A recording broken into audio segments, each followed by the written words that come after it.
വർക്കലയിൽ തെരുവ് നായ്ക്കളുടെ ആക്രമണത്തിൽ കൊല്ലപ്പെട്ട രാഘവന്റെ മൃതദേഹം സംസ്കരിച്ചു. സ്ഥലത്ത് നാട്ടുകാർ നായ്ക്കളെ കൂട്ടത്തോടെ കൊന്നൊടുക്കുന്നു. നായ്ക്കളെ കൊല്ലാൻ നേതൃത്വം നൽകിയ ജോസ് മാവേലിയെ അറസ്റ്റ് ചെയ്യാൻ നടത്തിയ നീക്കത്തെ നാട്ടുകാർ തടഞ്ഞു. വൃദ്ധൻ കൊല്ലപ്പെട്ട സംഭവത്തിൽ മനുഷ്യാവകാശ കമ്മീഷൻ വിശദീകരണം തേടി. തെരുവു നായ്ക്കളുടെ ആക്രമണത്തിനിരയായി കഴിഞ്ഞ ദിവസം വൃദ്ധൻ കൊല്ലപ്പെട്ട വർക്കലയിൽ ഇന്നു രാവിലെ മുതൽ നായ്ക്കളെ പിടികൂടാനും കൊല്ലാനും ആരംഭിച്ചിരുന്നു. ജോസ് മാവേലിയുടെ നേതൃത്വത്തിൽ തെരുവുനായ ഉന്മൂലന സംഘം പ്രവർത്തകരും നാട്ടുകാരും ചേർന്നാണ് നായ്ക്കളെ പിടികൂടി കൊന്നത്. ഉച്ചയോടെ 30-ലേറെ നായ്ക്കളെ സംഘം കൊലപ്പെടുത്തി. ഇതറിഞ്ഞെത്തിയ പോലീസ് ജോസ് മാവേലിയെയും സംഘത്തെയും കസ്റ്റഡിയിലെടുക്കാൻ ശ്രമിച്ചു. ഇതോടെ പ്രതിഷേധവുമായി നാട്ടുകാർ രംഗത്തെത്തി. സ്ഥലത്ത് സംഘർഷാവസ്ഥയുണ്ടായി. അതുകൊണ്ട് ഞങ്ങളെ അറസ്റ്റ് ചെയ്ത് കൊണ്ടുപോയതിനു ശേഷം മരത്തിനെ കൊണ്ടുപോയാൽ മതി. ഞങ്ങൾ വരാൻ തയ്യാറാണ്. ഞങ്ങൾ മൊത്തം ഇന്ന് അടക്കേന്നുമില്ല, അടക്കില്ല.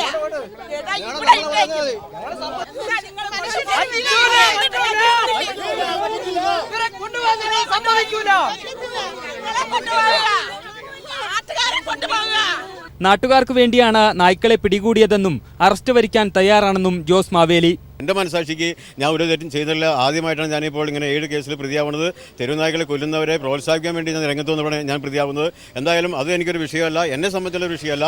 പക്ഷേ എൻ്റെ സങ്കടം എന്ന് പറയുന്നത് തെരുവുനായ്ക്കളെ ഉന്മൂലനം ചെയ്യാൻ വരുന്ന ആളുകളെ പ്രോത്സാഹിപ്പിക്കുക, അത് സർക്കാരിൻ്റെ നയമാണ്.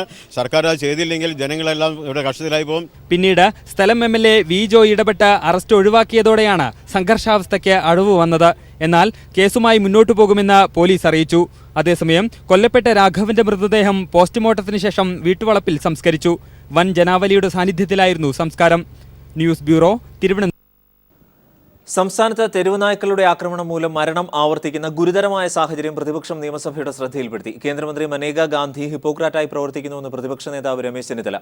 സംസ്ഥാന മുഖ്യമന്ത്രിയെ പോലും അപമാനിക്കുന്ന തരത്തിൽ പ്രസ്താവന നടത്താൻ മനേകാ ഗാന്ധിക്ക് ആരാണ് അധികാരം നൽകിയത് എന്നും രമേശ് ചെന്നിത്തല നിയമസഭയിൽ ചോദിച്ചു. അതേസമയം ആലപ്പുഴയിലെ പക്ഷിപ്പനി വൈറസ് മനുഷ്യരിലേക്ക് പകരുന്നതല്ല എന്നും സ്ഥിതി നിയന്ത്രണ വിധേയമാണ് എന്നും മന്ത്രി കെ രാജു സഭയിൽ അറിയിച്ചു. തിരുവനന്തപുരം വർക്കലയിൽ വൃദ്ധൻ നായ്ക്കളുടെ ആക്രമണം മൂലം മരണപ്പെട്ട സംഭവം ചൂണ്ടിക്കാട്ടിയാണ് പ്രതിപക്ഷ നേതാവ് രമേശ് ചെന്നിത്തല നായ ആക്രമണത്തിന്റെ ഗുരുതരാവസ്ഥ നിയമസഭയുടെ ശ്രദ്ധയിൽ കൊണ്ടുവന്നത്. വിഷയത്തിൽ പ്രതിപക്ഷം അടിയന്തര പ്രമേയ നോട്ടീസ് നൽകിയെങ്കിലും ഇന്നത്തെ സഭാ ബിസിനസ് തിരക്ക് മൂലം നാളത്തേക്ക് അത് മാറ്റുകയായിരുന്നു. കേന്ദ്രമന്ത്രി മേനകാ ഗാന്ധി ഹിപ്പോക്രാറ്റായി മാറിയിരിക്കുന്നുവെന്ന് പ്രതിപക്ഷ നേതാവ് രമേശ് ചെന്നിത്തല പറഞ്ഞു. മുഖ്യമന്ത്രിയെപ്പോലും അവഹേളിക്കുന്ന തരത്തിൽ പ്രസ്താവന നടത്താൻ മന്ത്രി മേനകാ ഗാന്ധിക്ക് ആരാണ് അധികാരം നൽകിയതെന്നും രമേശ് ചെന്നിത്തല ചോദിച്ചു. ആലപ്പുഴയിൽ പക്ഷിപ്പനി പടരുന്നത് നിയന്ത്രണ വിധേയമാക്കിയെന്നും പക്ഷിപ്പനി വൈറസ് മാരകമല്ലെന്നും അത് മനുഷ്യരിലേക്ക് പകരുമെന്ന ആശങ്ക വേണ്ടെന്നും രമേശ് ചെന്നിത്തലയുടെ സബ്മിഷന് മറുപടിയായി മന്ത്രി കെ രാജു നിയമസഭയെ അറിയിച്ചു. പക്ഷിപ്പനിയിൽ ശാസ്ത്രീയ പരിശോധന നടത്താൻ കേരളത്തിൽ വേണ്ട സംവിധാനം ഒരുക്കണമെന്ന രമേശ് ചെന്നിത്തലയുടെ ആവശ്യം പരിഗണിക്കാവുന്നതാണെന്ന് മുഖ്യമന്ത്രി പറഞ്ഞു. കേന്ദ്ര സർക്കാരിന്റെ സ്വതന്ത്ര വ്യാപാര കരാർ മൂലം സംസ്ഥാനത്തെ കാർഷിക മേഖലയിൽ ഉണ്ടാകുന്ന പ്രതിസന്ധി കേന്ദ്ര സർക്കാരിന്റെ ശ്രദ്ധയിൽപ്പെടുത്താൻ സർവകക്ഷി സംഘ സമ്മർദ്ദം ഉൾപ്പെടെയുള്ള മാർഗങ്ങൾ സ്വീകരിക്കാമെന്ന ശ്രദ്ധ ക്ഷണിക്കലിന് മറുപടിയായി മുഖ്യമന്ത്രി സഭയിൽ വ്യക്തമാക്കി. സർക്കാർ ജീവനക്കാർ മാധ്യമങ്ങളിലൂടെ സർക്കാർ നയം പ്രഖ്യാപിക്കുന്ന മാന്യ വർദ്ധിച്ചു വരികയാണ്.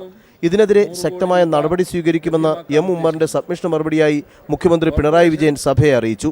Sunil Arumanoor, news bureau, Thiruvananthapuram.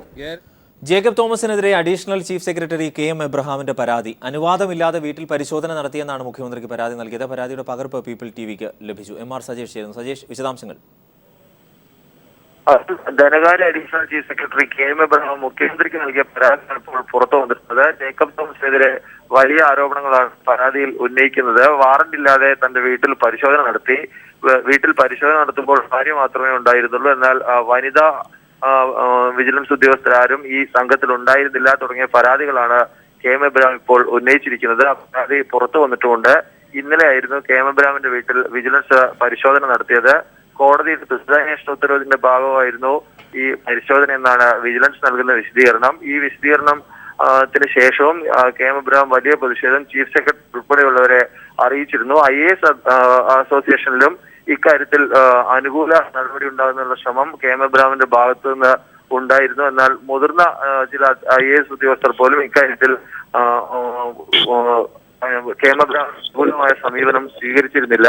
3-4 പേർ മാത്രമാണ് KM എബ്രഹാമിന് അനുകൂലമായ സമീപനം സ്വീകരിച്ചത്. ബാക്കി ഭൂരിഭാഗം പേരും വ്യക്തിപരമായി വിഷമമുള്ളവർക്കാണ് ഈ പരാതി എന്ന നിലപാട് സ്വീകരിച്ചു. അതും ഇപ്പോൾ മുഖ്യമന്ത്രിക്ക് നൽകിയ പരാതി പുറത്തു വരുന്നതിന് കാരണമായിട്ടുണ്ട്. അരുൺ.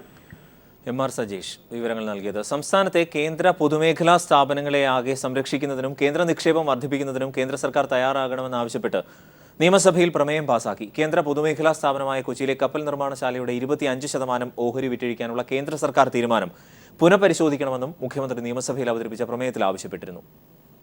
കൊച്ചിയിലെ കേന്ദ്ര പൊതുമേഖലാ സ്ഥാപനങ്ങൾ സ്വകാര്യവൽക്കരിക്കാനും അടച്ചുപൂട്ടാനുമുള്ള നീക്കം സംബന്ധിച്ചുള്ള ഉപക്ഷേപം സഭയിൽ ചർച്ചയ്ക്കായി അവതരിപ്പിച്ചത് എസ് ശർമ്മയായിരുന്നു. ഇതിനു മറുപടി പറഞ്ഞ മുഖ്യമന്ത്രി പിണറായി വിജയൻ ചട്ടം 275 പ്രകാരമുള്ള സബ്സ്റ്റാൻറ്റീവ് മോഷൻ സഭയിൽ അവതരിപ്പിച്ചു. കേന്ദ്ര പൊതുമേഖലാ സ്ഥാപനമായ കൊച്ചിയിലെ കപ്പൽ നിർമ്മാണശാലയുടെ 25% ഓഹരി വിറ്റഴിക്കാനുള്ള കേന്ദ്ര സർക്കാർ തീരുമാനം പുനഃപരിശോധിക്കണമെന്ന് കേന്ദ്ര സർക്കാരിനോട് ആവശ്യപ്പെടുന്നതാണ് പ്രമേയം. കൊച്ചിയിലെ കപ്പൽ നിർമ്മാണശാലയെ സ്വകാര്യവൽക്കരിക്കാനുള്ള നീക്കം രാജ്യ താൽപര്യത്തിന് ഹാനികരമാണ്. അമ്പലമുകളിൽ പ്രവർത്തിക്കുന്ന ഹിന്ദുസ്ഥാൻ ഓർഗാനിക് കെമിക്കൽസ് എന്ന കേന്ദ്ര പൊതുമേഖലാ സ്ഥാപനം അടച്ചുപൂട്ടാനുള്ള നീക്കത്തിൽ നിന്ന് കേന്ദ്രം പിന്തിരിയണമെന്നും മുഖ്യമന്ത്രി നിയമസഭയിൽ അവതരിപ്പിച്ച പ്രമേയത്തിൽ ആവശ്യപ്പെട്ടു. കേന്ദ്ര സർക്കാർ പ്രധാനമന്ത്രിയുടെ സാന്നിധ്യത്തിൽ അംഗീകരിച്ചിട്ടുള്ള 840 കോടി രൂപയുടെ പുനരുദ്ധാരണ പാക്കേജിന് അനുവാദം നൽകണം. സംസ്ഥാനത്തെ കേന്ദ്ര പൊതുമേഖലാ സ്ഥാപനങ്ങളെയാകെ സംരക്ഷിക്കുന്നതിനും കേന്ദ്ര നിക്ഷേപം വർദ്ധിപ്പിക്കുന്നതിനും കേന്ദ്ര സർക്കാർ തയ്യാറാകണമെന്നും ആവശ്യപ്പെടുന്ന പ്രമേയം നിയമസഭ ഏകകണ്ഠമായി പാസാക്കുകയായിരുന്നു. Sunil Arimanoor, news bureau, Thiruvananthapuram. Vigilance director Jacob തോമസിനെതിരായ നീക്കത്തിൽ IAS തലത്തിൽ ഭിന്നത. ജേക്കബ് തോമസിനെതിരായ നീക്കത്തെ ഭൂരിഭാഗം ഉദ്യോഗസ്ഥരും എതിർക്കുന്നു. മുൻപും IASകാർക്കെതിരെ വിജിലൻസ് പരിശോധനയുണ്ടായിട്ടുണ്ട്. ഒരാൾക്ക് വേണ്ടി പ്രത്യേക താൽപര്യം എടുക്കരുത് എന്ന് ഭൂരിഭാഗം ഉദ്യോഗസ്ഥരും പറയുന്നു. അതേസമയം വിജിലൻസ് റെയ്ഡിൽ ധനകാര്യ വകുപ്പ് additional chief secretary KM Abraham അതൃപ്തി അറിയിച്ചു. അഡീഷണൽ ചീഫ് സെക്രട്ടറി KM എബ്രഹാമിന്റെ വീട്ടിൽ ഇന്നലെ നടന്ന വിജിലൻസ് പരിശോധനയെ തുടർന്നാണ് IAS തലപ്പത്ത് ഭിന്നത. ജേക്കബ് തോമസിനെതിരെ കടുത്ത നിലപാട് സ്വീകരിക്കണമെന്ന് ചില മുതിർന്ന IAS ഉദ്യോഗസ്ഥർക്ക് അഭിപ്രായമുണ്ട്. എന്നാൽ ഭൂരിഭാഗം ഉദ്യോഗസ്ഥരും ഈ നിലപാടിനെ എതിർക്കുന്നു. വ്യക്തിപരമായ വിഷമമുള്ളവരാണ് വിജിലൻസ് പരിശോധനയ്ക്കെതിരെ നീങ്ങുന്നതെന്നാണ് ഭൂരിഭാഗം ഉദ്യോഗസ്ഥരും പറയുന്നത്. മുൻപും IASകാർക്കെതിരെ വിജിലൻസ് പരിശോധന നടന്നിട്ടുണ്ട്. അനധികൃത സ്വത്ത് സമ്പാദന കേസിൽ TO സൂരജിനെതിരെയും പാമോലിൻ കേസിൽ PJ തോമസിന്റെ കാര്യത്തിലും IAS അസോസിയേഷൻ ഇടപെട്ടിട്ടില്ല. ഒരാൾക്ക് വേണ്ടി മാത്രം പ്രത്യേക നിലപാടെടുക്കാനാകില്ലെന്നും ഉദ്യോഗസ്ഥർ പറയുന്നു. കോടതി ഉത്തരവിട്ട ത്വരിതാന്വേഷണത്തിന്റെ അടിസ്ഥാനത്തിലാണ് KM എബ്രഹാമിന്റെ വീട്ടിൽ വിജിലൻസ് പരിശോധന നടത്തിയത്. കോടതി ഉത്തരവിനെ എതിർക്കുന്നതിൽ അനൗചിത്യവും ഉദ്യോഗസ്ഥർ ചൂണ്ടിക്കാണിക്കുന്നു. IAS അസോസിയേഷൻ യോഗം ചേർന്ന് ഇതുവരെയും ജേക്കബ് തോമസുമായി ബന്ധപ്പെട്ട് ഒരു ചർച്ചയും നടത്തിയിട്ടില്ല. 3-4 ഉദ്യോഗസ്ഥർ മാത്രമാണ് ജേക്കബ് തോമസിനെതിരായ നീക്കത്തിന് പിന്നിലെന്നാണ് ഇതോടെ വ്യക്തമാകുന്നത്. MR സജീഷ്, തിരുവനന്തപുരം. കണ്ണൂരിൽ ശാശ്വത സമാധാനം പുനഃസ്ഥാപിക്കാൻ CPIM പ്രതിജ്ഞാബദ്ധമാണെന്ന് ജില്ലാ സെക്രട്ടറി P. ജയരാജൻ. ക്ഷേത്രങ്ങളിലും സ്കൂളുകളിലും RSS ആയുധ പരിശീലനം നടത്തുന്നുണ്ട്. ആരാധനാലയങ്ങളിലെ മതപ്രഭാഷണങ്ങളിലൂടെ മതസ്പർദ്ധ വളർത്താനും RSS ശ്രമിക്കുന്നു. ഇത്തരം നടപടികൾക്കെതിരെ കർശന നടപടിയെടുത്താൽ മാത്രമേ സമാധാനം പുനഃസ്ഥാപിക്കാൻ സാധിക്കൂവെന്നും ജയരാജൻ പറഞ്ഞു. കണ്ണൂർ ജില്ലയിൽ 25 ക്ഷേത്രങ്ങളിലും 20 സ്കൂളുകളിലും 13 സർക്കാർ സ്ഥലങ്ങളിലും RSSന്റെ ആയുധ പരിശീലനം നടക്കുന്നുണ്ടെന്നും 88-ലെ മതസ്ഥാപന ദുരുപയോഗം തടയൽ നിയമമനുസരിച്ച് ശിക്ഷാർഹമായ കുറ്റമാണിതെന്നും CPIM ജില്ലാ സെക്രട്ടറി P. ജയരാജൻ പറഞ്ഞു. ജില്ലയിൽ ഞങ്ങളുടെ അറിവിൽപ്പെട്ടിടത്തോളം 25 ക്ഷേത്രങ്ങളിൽ RSSന്റെ ആയുധ പരിശീലനം നടക്കുന്നുണ്ട്. ഇത് കൂടാതെ 13ഓളം സർക്കാർ സ്ഥലങ്ങളിൽ, സർക്കാർ ഉടമസ്ഥതയിലുള്ള സ്ഥലങ്ങളിൽ RSSന്റെ ശാഖാ പരിശീലനം നടത്തുന്നുണ്ട്. 20 സ്കൂളുകളിലും RSSന്റെ ശാഖാ പരിശീലനം നടത്തുന്നു. ഈ മതസ്ഥാപനങ്ങൾ ദുരുപയോഗം തടയൽ നിയമം നിലവിലുണ്ട്. ആ നിയമമനുസരിച്ച് ശിക്ഷാർഹമായിട്ടുള്ള കാര്യമാണ്. സമാധാനത്തിന്റെ പേരിൽ പോലീസ് എടുക്കുന്ന എല്ലാ നടപടികളെയും അംഗീകരിക്കാനാവില്ല. സമാധാനത്തിന്റെ പേരിൽ പോലീസ് എടുക്കുന്ന എല്ലാ നടപടികളെയും എതിർക്കാൻ പാടില്ല. ഒരു നടപടിയെയും എതിർക്കാൻ പാടില്ല. അത് നമുക്ക് ബ്ലാങ്ക് ചെക്ക് കൊടുക്കാൻ പറ്റില്ല. ഇത് കോൺഗ്രസ്സുകാരും അതുപോലെ തന്നെ BJPക്കാരും അവരുടെ സ്റ്റേറ്റ്മെന്റിൽ ഞങ്ങളെ കുറ്റപ്പെടുത്തിയിട്ടുണ്ടെങ്കിലും അവർ തന്നെ ആ ഭാഗം പറഞ്ഞിട്ടുണ്ട്. അപ്പം ചില നടപടികൾ തെറ്റാണെന്ന് വരുമ്പോൾ അതിനെ എതിർക്കാനുള്ള ഞങ്ങളുടെ ജനാധിപത്യ അവകാശം ഉയർത്തിപ്പിടിക്കുക മാത്രമാണ് ചെയ്തത്. RSSന്റെ പ്രവൃത്തികളിൽ കേരളത്തിലെ BJPയിൽ ആഭ്യന്തര സംഘർഷങ്ങൾ നടക്കുകയാണെന്നും കഴിഞ്ഞ കാലങ്ങളിൽ CPIM നടത്തിയ ശരിയായ പോരാട്ടത്തിന്റെ നല്ല ഫലമാണ് BJPയിൽ നിന്നും CPIMലേക്കുണ്ടായ ഒഴുക്കെന്നും അത് തുടരുക തന്നെ ചെയ്യുമെന്നും P. ജയരാജൻ സൂചിപ്പിച്ചു. News bureau, Kannur. സർക്കാരിനെതിരെ VD സതീശന്റെ അഴിമതി ആരോപണം. തോട്ടണ്ടി ഇറക്കുമതി ചെയ്തതിൽ 10.34 കോടിയുടെ അഴിമതി നടന്നു. ഗൗരവമായ അന്വേഷണം വേണമെന്നും VD സതീശൻ. എന്നാൽ ആരോപണം അടിസ്ഥാനരഹിതമാണെന്ന് മന്ത്രി മേഴ്സിക്കുട്ടിയമ്മ മറുപടി നൽകി. ആരോപണങ്ങൾ തെളിയിച്ചാൽ രാജിവെക്കാമെന്നും മന്ത്രി മേഴ്സിക്കുട്ടിയമ്മ പറഞ്ഞു. 2016 ആഗസ്റ്റ്, സെപ്റ്റംബർ, ഒക്ടോബർ മാസങ്ങളിൽ സംസ്ഥാന കശുവണ്ടി വികസന കോർപ്പറേഷനും കാപ്പെക്സും ഐവറി കോസ്റ്റ് ഗിനിബിസാവോ എന്നീ ഇനങ്ങളിലുള്ള തോട്ടണ്ടി വാങ്ങിച്ചതിൽ 10.34 കോടി രൂപയുടെ അഴിമതി നടന്നതായാണ് വി.ഡി. സതീശൻ നിയമസഭയിൽ ആരോപിച്ചത്. ആരോപണ വിധേയനായ എം.ഡിയെ കാപ്പെക്സിൽ നിയമിച്ചു. ടെൻഡർ വ്യവസ്ഥകളിൽ 4 പ്രധാനപ്പെട്ട ഇളവുകൾ വരുത്തി. പ്രാഥമികമായ ക്വാളിറ്റി അസസ്മെന്റ് നടത്താൻ നേരത്തെ തേർഡ് പാർട്ടി ഏജൻസിയാണ് ഏൽപ്പിച്ചിരുന്നത്. എന്നാൽ ഇത് മാറ്റി സപ്ലൈസിനെ ചുമതലപ്പെടുത്തിയെന്നും ധനവിനിയോഗ ബിൽ ചർച്ചയിൽ സംസാരിച്ച വി.ഡി. സതീശൻ പറഞ്ഞു. ഒരു ടണ്ണിന് $272 വ്യത്യാസം, അതായത് 1,82,00,000 രൂപയുടെ വ്യത്യാസം. കുറഞ്ഞ കോട്ട് വന്ന ടെൻഡർ റിജക്റ്റ് ചെയ്ത്, വില കൂടുതലാണ് എന്ന് പറഞ്ഞ് റിജക്റ്റ് ചെയ്ത് 10 ദിവസത്തിനകം വേറെ കമ്പനിയുടെ കയ്യിൽ നിന്നും സെയിം ക്വാളിറ്റി ഉള്ള തോട്ടണ്ടി വലിയ 1,82,00,000 രൂപയുടെ വ്യത്യാസത്തിന് വാങ്ങിക്കുകയാണ്. ഇതാണ് ആദ്യത്തെ വിഷയം. അതേസമയം വി.ഡി. സതീശൻ ഉന്നയിച്ചത് വസ്തുതാവിരുദ്ധമായ ആരോപണങ്ങളാണെന്ന് മറുപടി പറഞ്ഞ മന്ത്രി മേഴ്സിക്കുട്ടിയമ്മ സഭയിൽ പറഞ്ഞു. ഞാൻ വെല്ലുവിളിക്കുകയാണ് ഏതെങ്കിലും ഒരു തിരിമറി ഈ കാര്യത്തിൽ ഉണ്ട് എന്ന് അങ്ങേക്ക് തെളിയിക്കാൻ കഴിഞ്ഞാൽ ഞാൻ എൻ്റെ ഈ ജോലി അവസാനിപ്പിക്കുക സർ. അത് ഞാൻ വെല്ലുവിളിക്കുകയാണ്. സതീശന് ഒരു ഭയവുമില്ല. തുമ്മിയത്തിരക്കുന്ന മൂക്കൊന്നുമല്ല ഞങ്ങളുടെ. വിജിലൻസ് ക്ലിയറൻസിന്റെ അടിസ്ഥാനത്തിലാണ് എം.ഡിമാരെ നിയമിച്ചത്. കഴിഞ്ഞ UDF സർക്കാരിന്റെ കാലത്തുണ്ടായിരുന്നവരെ തന്നെയാണ് പരിശോധനയ്ക്ക് നിയോഗിച്ചിട്ടുള്ളതെന്നും മന്ത്രി കൂട്ടിച്ചേർത്തു. വിഷയത്തിൽ വിജിലൻസ് അന്വേഷണം വേണമെന്ന പ്രതിപക്ഷ നേതാവിന്റെ ആവശ്യം മുഖ്യമന്ത്രി നിരാകരിച്ചു. അതേസമയം രേഖകൾ സഭയുടെ മേശപ്പുറത്ത് വയ്ക്കാൻ സ്പീക്കർ അനുമതി നൽകിയ സാഹചര്യത്തിൽ വി.ഡി. സതീശൻ നാളെ രേഖകൾ സഭയിൽ വയ്ക്കും. Sunil Arumanu, news bureau, Thiruvananthapuram. Chinese ഉൽപ്പന്നങ്ങൾ ബഹിഷ്കരിക്കാനുള്ള ഇന്ത്യയുടെ ആഹ്വാനത്തിനെതിരെ മുന്നറിയിപ്പുമായി ചൈന. ഉൽപ്പന്നങ്ങളുടെ ബഹിഷ്കരണം തുടരുന്നത് ഇന്ത്യയുമായുള്ള നിക്ഷേപ വ്യാപാര ബന്ധത്തെ വഷളാക്കുമെന്ന് ചൈനീസ് എംബസി വക്താവ് ചി ലിയാൻ ഇന്ത്യക്ക് മുന്നറിയിപ്പ് നൽകി.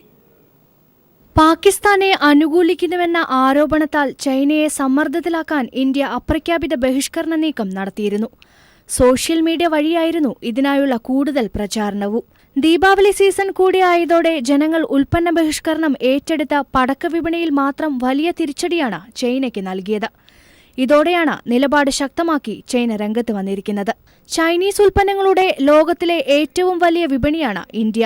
ബഹിഷ്കരണ ആഹ്വാനം തുടർന്നാൽ അത് ഇന്ത്യയിലെ ചൈനീസ് നിക്ഷേപകർക്ക് തിരിച്ചടിയാകുമെന്ന് ചൈനീസ് എംബസി വക്താവ് ക്സി ലിയാൻ ഇന്ത്യയ്ക്ക് മുന്നറിയിപ്പ് നൽകി. അത് വലിയ തോതിൽ ബാധിക്കുക ഇന്ത്യയിലെ ജനങ്ങളെ തന്നെയായിരിക്കുമെന്നും ക്സി ലിയാൻ ചൂണ്ടിക്കാട്ടി. ചൈനയുടെ ഏറ്റവും വലിയ വിപണിയാണ് ഇന്ത്യ എന്നതുപോലെ ഇന്ത്യയുടെ പ്രധാന കയറ്റുമതി വിപണി കൂടിയാണ് ചൈന എന്ന് ബന്ധപ്പെട്ടവർ ഓർക്കണമെന്നും അദ്ദേഹം വ്യക്തമാക്കി. ബഹിഷ്കരണ ആഹ്വാനം സോഷ്യൽ മീഡിയകളിൽ പ്രചരിച്ചതോടെ ന്യൂഡൽഹി, ബംഗാൾ, ജാർഖണ്ഡ് എന്നിവിടങ്ങളിലെ പടക്ക മാർക്കറ്റുകളിൽ ഇത്തവണ പുതിയ ചൈനീസ് പടക്കങ്ങളൊന്നും ശേഖരിച്ചു വെക്കാൻ വ്യാപാരികൾ തയ്യാറായിരുന്നില്ല. ചൈനീസ് പടക്കങ്ങളായിരുന്നു കഴിഞ്ഞ വർഷമൊക്കെ ദീപാവലി കാലത്ത് ഏറ്റവും കൂടുതൽ വിറ്റഴിഞ്ഞിരുന്നത്. ദീപാവലി ഉൽപ്പന്നങ്ങൾക്ക് മാത്രമല്ല ബഹിഷ്കരണ ആഹ്വാനം. ചൈനയുടെ മറ്റ് ഉൽപ്പന്നങ്ങൾക്കെതിരെയും ബഹിഷ്കരണ ആഹ്വാനം നടക്കുന്നുണ്ടെന്ന് ക്സി ലിയാൻ ചൂണ്ടിക്കാട്ടി. 2015 ഇന്ത്യയും ചൈനയും സംയുക്തമായി 4,78,763 കോടി രൂപയുടെ വ്യാപാരമാണ് നടത്തിയത്. ചൈനീസ് ഉൽപ്പന്നങ്ങൾക്കെതിരെ ഇന്ത്യ പരസ്യ ബഹിഷ്കരണം നടത്തിയിട്ടില്ലെങ്കിലും ആദ്യമായാണ് ഇതുമായി ബന്ധപ്പെട്ട് ചൈനയുടെ ഒരു ഔദ്യോഗിക പ്രതികരണം വരുന്നത്. News desk. ഇന്ത്യൻ പ്രതിരോധ മന്ത്രാലയത്തിലെ രഹസ്യ രേഖകൾ ചോർത്തിയ പാക് സ്ഥാനപതി കാര്യാലയത്തിലെ ഉദ്യോഗസ്ഥൻ പിടിയിലായി. BSFുമായി ബന്ധപ്പെട്ട രേഖകൾ സഹിതമാണ് പാക് ഉദ്യോഗസ്ഥനെ ദില്ലി പോലീസ് അറസ്റ്റ് ചെയ്തത്. പാക് ഉദ്യോഗസ്ഥനെ സഹായിച്ച 2 രാജസ്ഥാൻ സ്വദേശികളെയും പോലീസ് അറസ്റ്റ് ചെയ്തു. പാക് ചാരസംഘടനയായ ISIക്ക് വേണ്ടിയാണ് വിവരങ്ങൾ ചോർത്തിയത് എന്ന് പോലീസ് വ്യക്തമാക്കി. 48 മണിക്കൂറിനുള്ളിൽ ഉദ്യോഗസ്ഥൻ ഇന്ത്യ വിടണമെന്ന് ഇന്ത്യ പാകിസ്ഥാനെ അറിയിച്ചു. ഇന്ത്യൻ പ്രതിരോധ മന്ത്രാലയത്തിലെ സുപ്രധാന രേഖകൾ ചോർത്തിയതിനാണ് ദില്ലിയിലെ പാക് സ്ഥാനപതി കാര്യാലയത്തിലെ ഉദ്യോഗസ്ഥൻ മെഹമ്മൂദ് അക്തറിനെ ദില്ലി പോലീസ് കസ്റ്റഡിയിലെടുത്തത്. പാക് ഉദ്യോഗസ്ഥനെ സഹായിച്ച രാജസ്ഥാൻ സ്വദേശികളായ മൗലാന റംസാൻ, സുഭാഷ് ജാംഗീർ എന്നിവരെയും ക്രൈംബ്രാഞ്ച് കസ്റ്റഡിയിലെടുത്തു. BSFന്റെ നീക്കങ്ങളുമായി ബന്ധപ്പെട്ട ചില സുപ്രധാന രേഖകൾ സഹിതമാണ് പാക് ഉദ്യോഗസ്ഥനെ കസ്റ്റഡിയിലെടുത്തത്. ചില വ്യാജ തിരിച്ചറിയൽ രേഖകളും പാക് നയതന്ത്ര ഉദ്യോഗസ്ഥന്റെ കയ്യിൽ നിന്നും പിടികൂടി. പാകിസ്ഥാൻ ഹൈക്കമ്മീഷൻ ഓഫീസിലെ ഈ ഉദ്യോഗസ്ഥന്റെ നിർദ്ദേശപ്രകാരമാണ് പിടികൂടിയ 2 രാജസ്ഥാൻ സ്വദേശികളും പ്രവർത്തിച്ചിരുന്നതെന്ന് ദില്ലി പോലീസ് വ്യക്തമാക്കി. 1.5 വർഷത്തോളമായി പാക് ഹൈക്കമ്മീഷൻ ഉദ്യോഗസ്ഥനെ നിരീക്ഷിച്ചു വരികയായിരുന്നുവെന്ന് ദില്ലി പോലീസ് അറിയിച്ചു. നേരത്തെ തന്നെ ISIയുമായി ബന്ധപ്പെട്ട ചാരസംഘടനയിലും മെഹമ്മൂദ് അക്തർ പ്രവർത്തിച്ചിരുന്നു. ISIക്ക് വേണ്ടി ചാരപ്പണി നടത്തുന്നവരാണ് പിടിയിലായ രാജസ്ഥാൻ സ്വദേശികളെന്ന് പോലീസ് അറിയിച്ചു. നയതന്ത്ര പരിരക്ഷയുള്ളതിനാൽ പാക് നയതന്ത്ര കാര്യത്തിലെ ഉദ്യോഗസ്ഥനെ പിന്നീട് പോലീസ് വിട്ടയച്ചു. പാക് ഹൈക്കമ്മീഷണർ അബ്ദുൽ ബാസിദിനെ വിളിച്ചുവരുത്തിയ ഇന്ത്യ 48 മണിക്കൂറിനകം ഉദ്യോഗസ്ഥൻ ഇന്ത്യ വിട്ടു പോകണമെന്നാവശ്യപ്പെട്ടു. BSFന്റെ സേനാ നീക്കങ്ങളുടെ സുപ്രധാന രേഖകളുമായാണ് പാക് സ്ഥാനപതി ഉദ്യോഗസ്ഥൻ അറസ്റ്റിലാകുന്നത്. ഇതിന് എല്ലാവിധ സഹായങ്ങൾ നൽകിയതാകട്ടെ രാജസ്ഥാൻ സ്വദേശികളും. ഇന്ത്യ പാക് നയതന്ത്ര ചർച്ചകൾ കൂടുതൽ സങ്കീർണമാകുന്നതിലേക്കാകും പ്രശ്നങ്ങൾ വഴിവെക്കുക. Manushankar, news bureau, Delhi.